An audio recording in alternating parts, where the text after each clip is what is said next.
जैव प्रौद्योगिकी प्रक्रिया में सबसे पहले हमने ये डाला था कि उसकी प्रक्रिया की खोज किसने किया, कैसे हुआ, इनकी फर्स्ट जो है हमने पार्ट में डाला है। आज मैं जो आगे उसके पढ़ा रहा हूँ उसका नाम है जैव प्रौद्योगिकी की प्रक्रिया।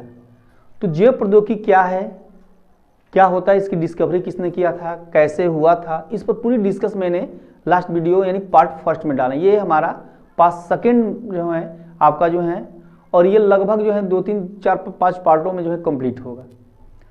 तो अब बात करते हैं हम लोग कि जैव प्रौद्योगिकी की प्रक्रिया को है ना 4 जो है, पूरी प्रक्रिया 4 भागों में बांटी गई है। पहला मैं टॉपिक जब जानते हो कि यहाँ पर जो जैसे लिखा गया है वांछित जीन का विलगन, आइसोलेशन ऑफ डिजायर्ड जीन्स। तो ये पहला टॉपिक जो है आप देख रहे हो, ये पहला टॉपिक है आपका टोटल्स, पहला वांछित जीन का विलगन। ठीक, दूसरा आप देखिए इसका दूसरा जो 4 भाग मैंने कहा 1, 2, 3 और 4, दूसरा टॉपिक है वाहक डीएनए का चयन, selection of the vector genes. ये इसका दूसरा टॉपिक्स है। तो ये दूसरा टॉपिक्स आपके रहेंगे जो आइसोलेशन, ठीक ना, isolation of DNA desired genes के बाद selection of the vector genes यानी वाहक डीएनए का चयन, ये दूसरा इसका टॉपिक्स हो गया। तीसरे की बात करते हैं तो तीसरा में क्या करना है कि वांछित जो जीन हमें विलगन कर रहे हैं, आइसोलेशन कर रहे हैं, उसका सीधे वाहक डीएनए में जोड़ना है और जोड़कर क्या बनाना है, तो पुनर्संयोजित डीएनए अणुओं का निर्माण। तो बात करते हैं हम लोग कि तीसरा मेरा टॉपिक्स क्या हो गया। तो तीसरा जो टॉपिक्स हो गए वो तीसरा टॉपिक आप यहां देख सकते हो कि वांछित है ना जीन को वाहक डीएनए से जोड़कर है ना पुनर्संयोजन अणुओं के निर्माण, ये तीसरा टॉपिक्स है ना। Insertion of the desired genes into vector ना DNA producing and recombinant DNA, ये तीसरा मेरा टॉपिक से रहेगा। चौथा जो टॉपिक्स रहेंगे, ये चौथे टॉपिक्स में आपका रहेगा पुनर्संयोजित डीएनए की पूंजीकरण, क्लोनिंग ऑफ है ना डीएनए रिकॉम्बिनेंट, ये चौथा हमारा जो है टॉपिक रहेगा।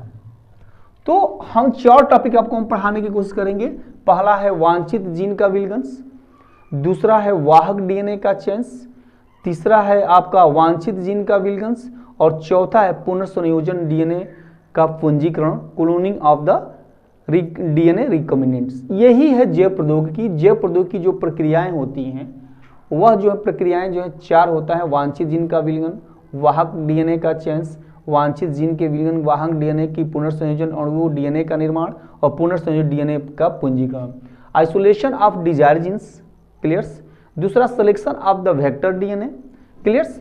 तीसरा आता है insertion of the desired genes into vector DNA producing for recombinant DNA और चौथा हो गया cloning of the DNA recombinant. ये 4 टॉपिक्स आपको पढ़ाए जाएंगे।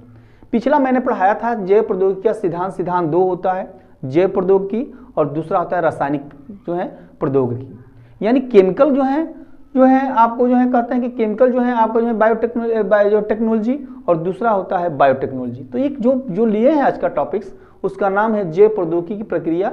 उसमें पहला मैं टॉपिक पढ़ाने जा रहा हूं आपको वांछित जीन का विलगन्स। तो वांछित जीन के विलगन्स को आपको पढ़ाने जा रहे हैं, इसको देखिए, और 3 जो है आपको क्रम वाइज सीरियल वाइज आपको हम पढ़ाएंगे। तो आज जो मेरा टॉपिक जो चलेगा वो वांछित जीन का विलगन चलेगा। थोड़ा देखते हैं हम लोग वांछित जीन का विलगन होता क्या है, इसी पर डिस्कस आज रहेगी। बात करते हैं isolation of the desired genes की बात है। वांछित जीन का क्या है, एक वर्ड आता है दाता जीव और एक आता है वांछित। देखिए एक चीज तो पहले हम बता दें कि कहा क्या जाता है कि जैव प्रक्रिया है क्या। तो सबसे पहले हम बता दें कि खराब जीन को हटाकर अच्छा जीन जोड़ दिया जाए, उसी को जैव प्रौद्योगिकी कहते हैं।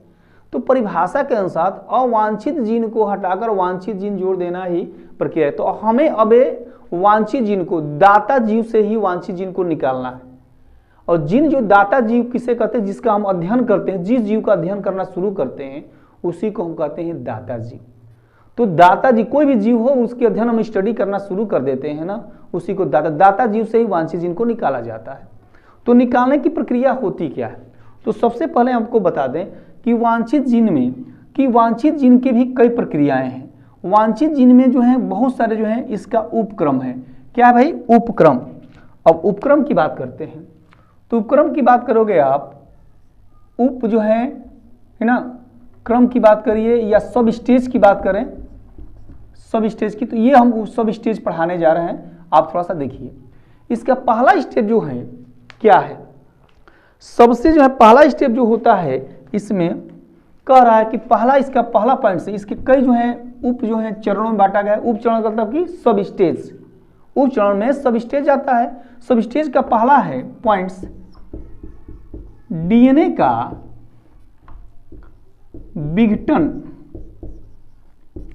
विघटन तथा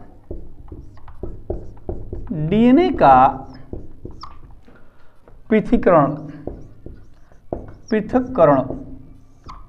ये जो है डीएनए का विघटन और पृथक्करण है क्या? तो डीएनए का पृथक्करण में आपको हम बता दें कि डीएनए के पृथक्करण के लिए सबसे पहले एक एंजाइम्स का यूज किया जाता है। एंजाइम्स का यूज किया जाता है। उस एंजाइम का यूज क्या किया जाता है भाई? तो एंजाइम के यूज में सबसे पहले कि डीएनए का पृथक्करण करने के लिए, कि मैंने कह सकते हो कि विघटन कैसे कहता है, हटाया कैसे निकाला जाता है। तो मान लो एक सेल है, आप सोचो, आप कोई सेल्स है, सेल के अंदर जो है न्यूक्लियस है, न्यूक्लियस के अंदर डीएनए है, और डीएनए में ही तो जीन्स होता है। तो हमें यहां तक पहुंचना है, तो हम इसको तोड़ेंगे, इसको तोड़ेंगे, और तोड़ने के बाद तब हमें जो है जीन मिलेगा। मिलेगा कि नहीं मिलेगा, आप बता दो भाई। हमें एक सेल है, सेल के अंदर न्यूक्लियस है, ये मान लो सेल है, सेल मेम्ब्रेन मान लो, आप देखेंगे, और ये हो गया न्यूक्लियस माने केंद्रक हो गया। ये जो है सेल मेम्ब्रेन्स और ये है न्यूक्लियस, और हमको इससे जीन भाई प्राप्त करना है। तो जीन प्राप्त करने के लिए हमें इसको तोड़ेंगे, विघटन करेंगे, इसको जो है तोड़ेंगे, इसको आइसोलेट करेंगे, और जब इसको आइसोलेट करना होगा तब जाकर मुझे क्या मिलेगा, जीन मिलेगा। इसको तोड़ने के लिए और इनकी नंबर ऑफ जीन्स को बढ़ाने के लिए हमें जो है यानी जीन को प्राप्त करने के लिए एक एंजाइम की आवश्यकता पड़ती है, जिसका नाम है लाइसोजाइम एंजाइम। लाइसोजाइम एंजाइम, ये बहुत इंपॉर्टेंट है। लाइसो है ना, लाइसोजाइम एंजाइम,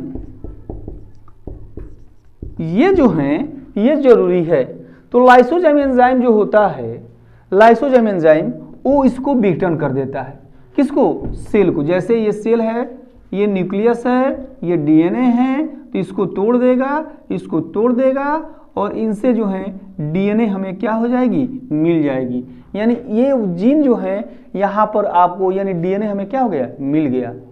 तो डीएनए मिलने के बाद पहला स्टेप क्या हो गया, डीएनए का विघटन तथा डीएनए का पृथक्करण। तो मैंने क्या बताया कि लाइसोजाइम एंजाइम से क्या कहता है, डीएनए को क्या करता है भाई, इसको सेल मेम्ब्रेन को तोड़ दिया जाता है। बात करते हैं हम लोग दूसरा टॉपिक्स।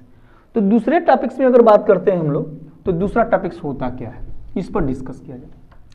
तो दूसरे टॉपिक्स में सबसे पहला दूसरा टॉपिक जो आता है उसका नाम है कि ना, डीएनए का विलोम पद,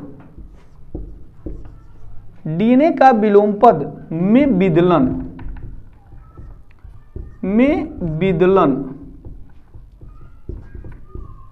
माने क्लीवेज भी करना है। क्लीवेज इन द कहता है कि डीएनए का पेलिड्रोम्स। अब आइए भाई, कहता है कि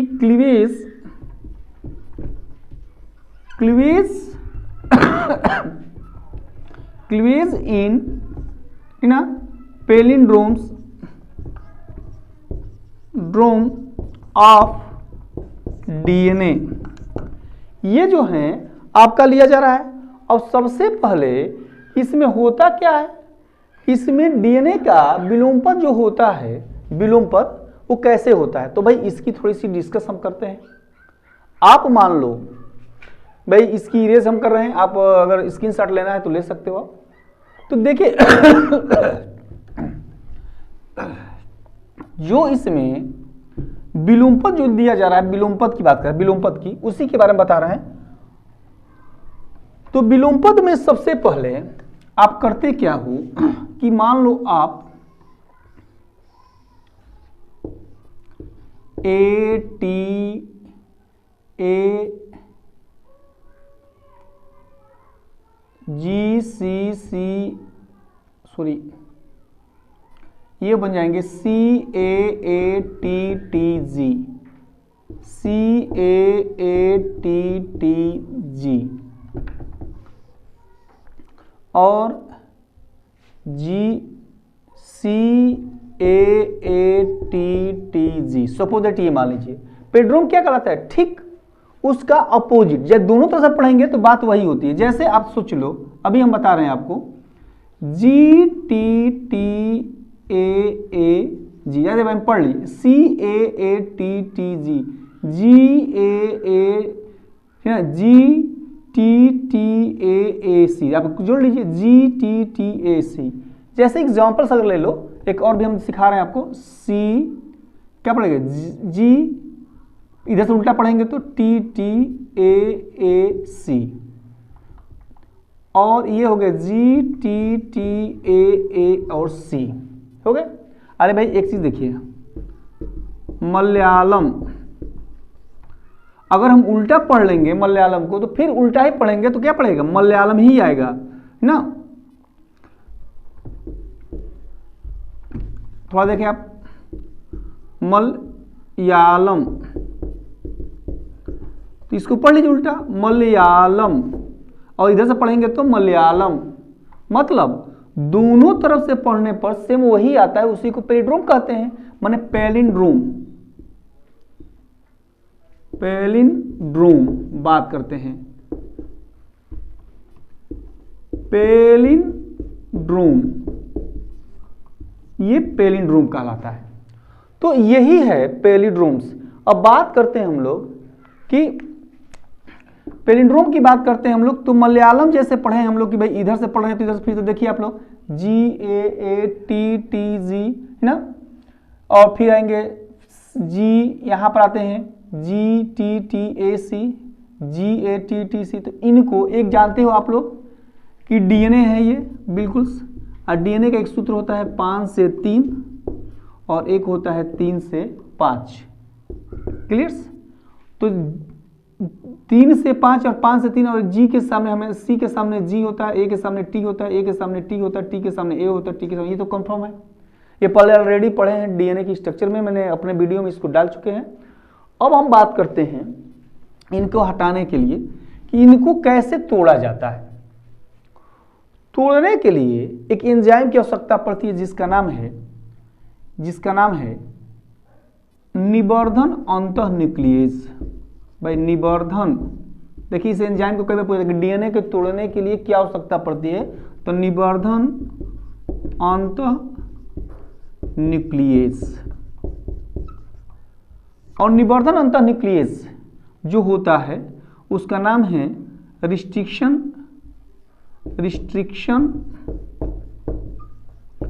इंडोन्यूक्लियेज एंजाइम की आवश्यकता पड़ती है। किसको तोड़ने के लिए, डीएनए को तोड़ने के लिए।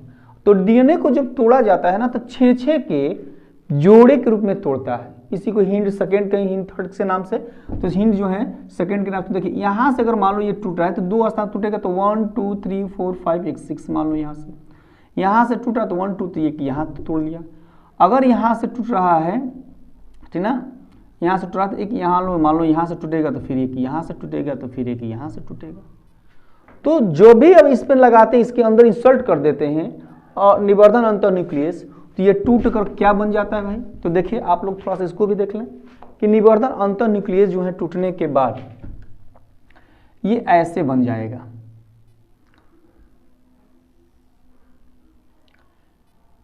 सी ए टी टी जी, और यहां आएगा सी, और यहां से होगा सी जी टी टी ए, एक ये जो है बन जाएगा, यही खंड हो गया। एक खंड ये हो गया, इनका 5 से ये 3 है और ये 5 से जो है 3 है और ये 3 से जो है 5 है। ऐसे ही 3 बनेंगे, एक यहाँ से बनेगा, फिर एक यहाँ से यहाँ बना, तो सेम वही बनेगा।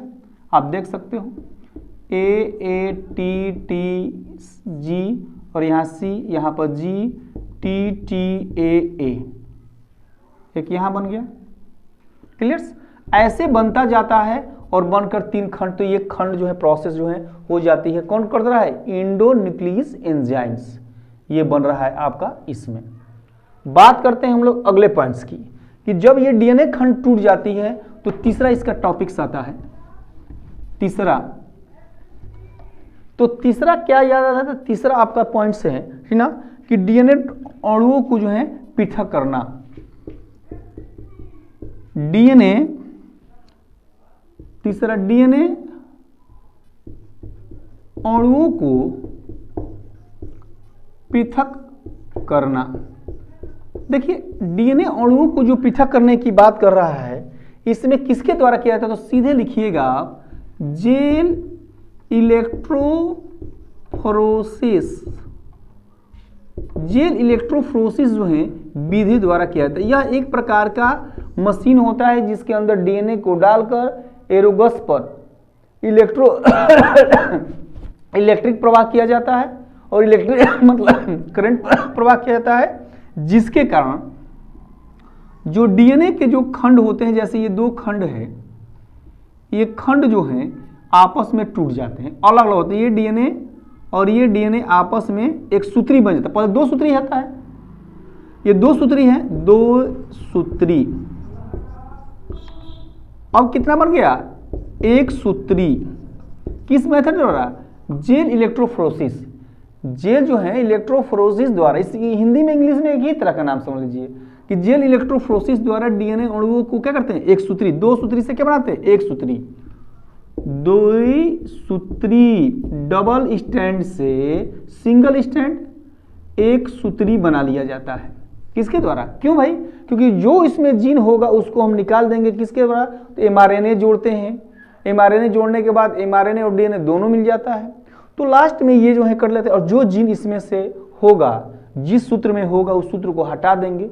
अब फिर डीएनए को हम जो है क्या करेंगे? तो फिर आपस में जोड़ेंगे। तो अब 1 सूत्री जब बन गया तो फिर हमें 2 सूत्री बनाना पड़ेगा। तो 2 सूत्री बनाने के लिए करते हैं, तो इसका चौथा टॉपिक जो है आप समझ आए ना। दूसरे वाले में कौन सा एंजाइम लगा? पहले वाले में लाइसोजाइम एंजाइम, दूसरे वाले में निवर्धन अंतःन्यूक्लियस, और तीसरे में कौन सी विधि होगी? Gel electrophoresis. और चौथा पॉइंट जो लास्ट पॉइंट है, जो डीएनए के अभी इसके लास्ट पॉइंट है, चौथे के किसका लास्ट पॉइंट? पहले जो है प्रोसेस का 4 पॉइंट बना। पहला क्या बना था? कि डीएनए का विदलन करना। दूसरा मैंने क्या बताया? कि डीएनए के खंडों को तोड़ना, और तीसरे को डीएनए अणुओं को पृथक करना। और चौथा जो टॉपिक है, अब जो 1 सूत्री बना है उसको 2 सूत्री बनाना पड़ेगा। तो 2 सूत्री डीएनए का संश्लेषण, यानी synthesis of double stand of DNA. तो डबल स्ट्रैंड ऑफ डीएनए। तो अब बात करते हैं कि द्विसूत्री डीएनए का संश्लेषण कैसे किया जाता है। तो इसमें कौन सा एंजाइम लगेगा? तो इसमें एक तरह का डीएनए पॉलीमेरेज एंजाइम उसमें डाल दिया जाता है। जो 1 सूत्री, जैसे मैंने पहले बताया था, देखो अब 2 सूत्री था ना पहले, ये मान लो, तो पहले क्या बन गया? अब ये वाला अलग और ये वाला अलग, बहुत सारे होंगे। जिसमें वांछित जीन होगा उसको हटा दिया जाएगा, और हटाने के बाद फिर क्या कर जाएगा? डीएनए पॉलीमेरेज एंजाइम जो है क्या कर दिया? डाल दिया जाता है, जिससे डीएनए जो होते हैं वो फिर क्या बन जाते हैं? 2 सूत्री बन जाते हैं। तो कोई क्वेश्चन, कोशिका कला को तोड़ने के लिए कौन सा एंजाइम चाहिए? Lysozyme enzyme. ठीक। डीएनए के छोटे छोटे खंडों को तोड़ने के लिए क्या चाहिए? तो उसको चाहिए निवर्धन अंतःन्यूक्लियस। और 1 सूत्री डीएनए से 2 सूत्री बनाने के लिए जो है, जो सूत्री के कौन सा एंजाइम चाहिए? तो डीएनए पॉलीमरेज एंजाइम्स, तो इतने जो है एक अभी प्रक्रिया में, यानी कि डीएनए के विदलन में 4 उप जो है चरण था और चारों उप चरण आपको हमने बतलाया। अभी दूसरा जो टॉपिक होगी मेरी अगली पार्ट्स में होगी, जिसका नाम है डीएनए का चेन, यानी वाहक डीएनए का चेन। अगले मेरी वीडियो में आप देखिएगा। और फर्स्ट ये दूसरा चैप्टर है आपका जो है पार्ट्स, और अगला जो है तीसरे चैप्टर, माने ये कम से कम 4-5 जो है पार्ट्स में आपको कंप्लीट होगी। तो अभी ये पहला जो है टॉपिक्स है, अगले नेक्स्ट वीडियो में। धन्यवाद।